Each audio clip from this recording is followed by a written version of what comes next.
पूजा पाठ करते समय ध्यान रखने योग्य जरूरी बातें। हिंदू धर्म में पूजा पाठ को बड़ा महत्व दिया गया है और रोज भगवान की पूजा को अनिवार्य बताया गया है।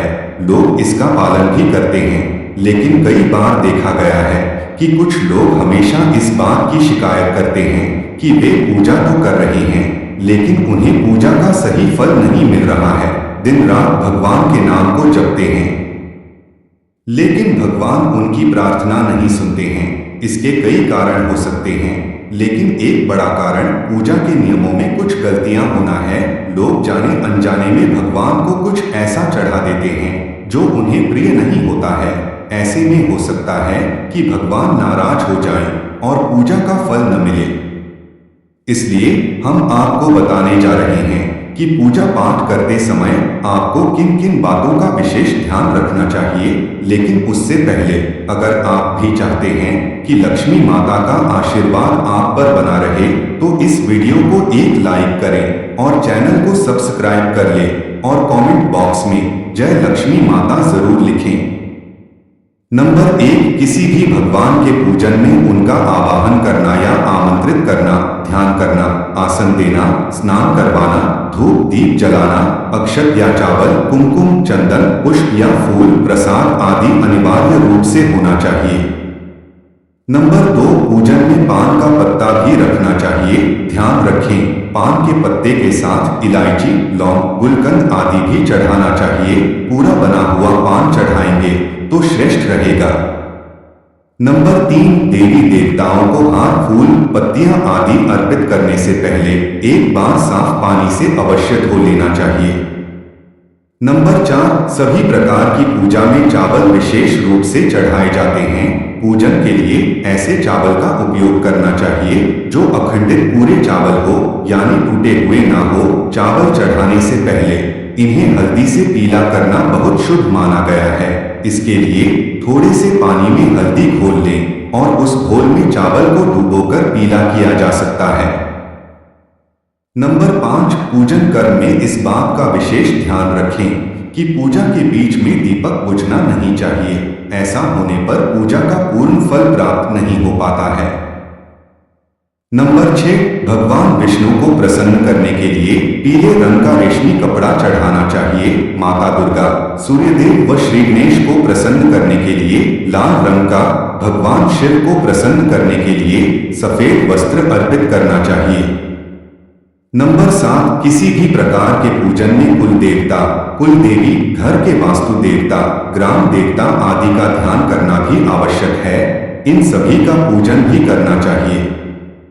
नंबर 8, पूजन में हम जिस आसन पर बैठते हैं उसे पैरों से इधर उधर खिसकाना नहीं चाहिए। आसन को हाथों से ही खिसकाना चाहिए। नंबर 9, यदि आप प्रतिदिन घी का एक दीपक भी घर में जलाएंगे तो घर के कई वास्तु दोष भी दूर हो जाएंगे। नंबर 10, सूर्य, गणेश, दुर्गा, शिव और विष्णु ये पंचदेव कहलाते हैं। इनकी पूजा सभी कार्यों में अनिवार्य रूप से की जानी चाहिए। प्रतिदिन पूजन करते समय इन पंचदेव का ध्यान करना चाहिए। इससे लक्ष्मी कृपा और समृद्धि प्राप्त होती है। नंबर 11, तुलसी के पत्तों को 11 दिनों तक बासी नहीं माना जाता है। इसकी पत्तियों पर हर रोज जल छिड़ककर उन भगवान को अर्पित किया जा सकता है। तुलसी के पत्तों को बिना स्नान किए नहीं तोड़ना चाहिए। शास्त्रों के अनुसार यदि कोई व्यक्ति बिना नहाए ही तुलसी के पत्तों को तोड़ता है तो पूजन में ऐसे पत्ते भगवान द्वारा स्वीकार नहीं किए जाते हैं। नंबर 12, दीपक हमेशा भगवान की प्रतिमा के ठीक सामने ही लगाना चाहिए। कभी कभी भगवान की प्रतिमा के सामने दीपक न लगाकर इधर उधर लगा दिया जाता है, जबकि यह सही नहीं है। नंबर 13, घी के दीपक के लिए सफेद रुई की बत्ती का ही उपयोग किया जाना चाहिए, जबकि तेल के दीपक के लिए लाल धागे की बत्ती श्रेष्ठ बताई गई है। नंबर 14, पूजन में कभी भी खंडित दीपक नहीं जलाना चाहिए। धार्मिक कार्यों में खंडित सामग्री शुभ नहीं मानी जाती है। नंबर 15, शिवजी को बेल पत्र अवश्य चढ़ाएं। और किसी भी पूजा में मनोकामना की सफलता के लिए अपनी इच्छा के अनुसार भगवान को दक्षिणा अवश्य चढ़ानी चाहिए, दान करना चाहिए। दक्षिणा अर्पित करते समय अपने दोषों को छोड़ने का संकल्प लेना चाहिए। दोषों को जल्दी से जल्दी छोड़ने पर मनोकामनाएं अवश्य पूर्ण होंगी। नंबर 16, भगवान सूर्य की 7, श्री गणेश की 3, विष्णु जी की 4 और शिव जी की 1 या 2 परिक्रमा करनी चाहिए।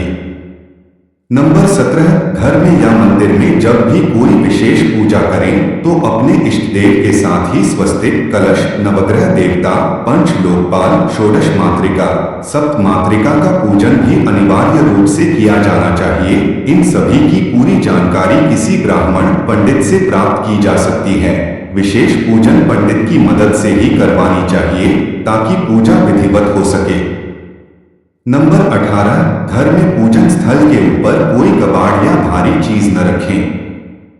नंबर 19, भगवान शिव को हल्दी नहीं चढ़ाना चाहिए और न ही शंख से जल चढ़ाना चाहिए।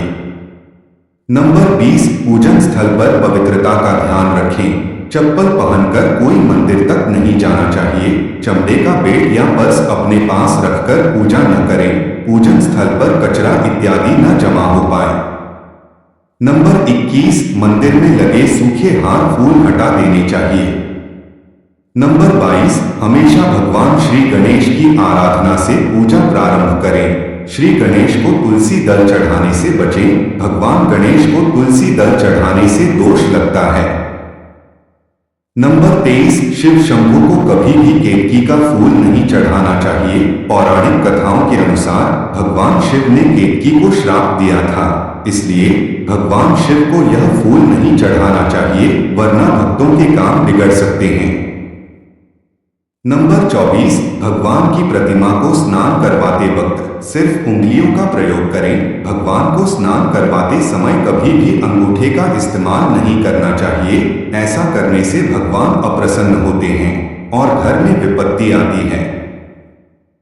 नंबर 25, दीपक को कभी भी जमीन पर रखकर प्रज्वलित ना करें। ऐसा करने से धन की बर्बादी होती है और घर में अशुभता आती है।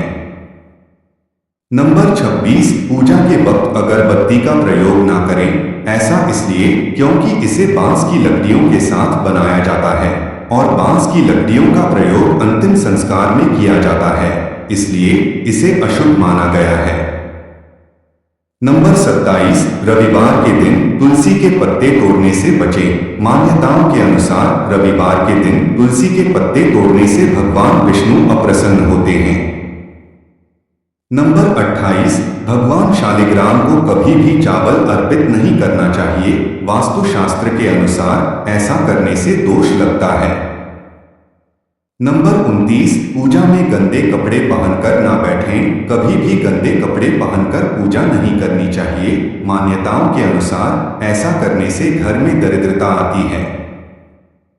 नंबर 30, पूजा के दौरान मन को पवित्र रखें। कभी भी पूजा करते समय मन को दूषित नहीं रखना चाहिए। कहा जाता है कि पूजा के दौरान मन में बुरे ख्याल रखने से पूजा का फल प्राप्त नहीं होता है।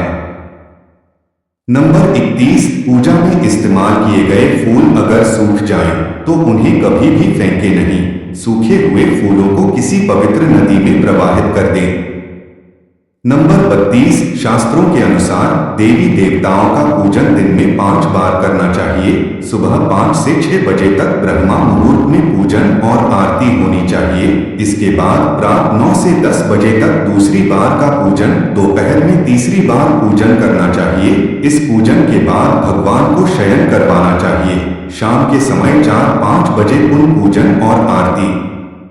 रात को 8-9 बजे शयन आरती करनी चाहिए। जिन घरों में नियमित रूप से 5 बार पूजन किया जाता है, वहां सभी देवी देवताओं का वास होता है और ऐसे घरों में धन धान्य की कोई कमी नहीं होती है।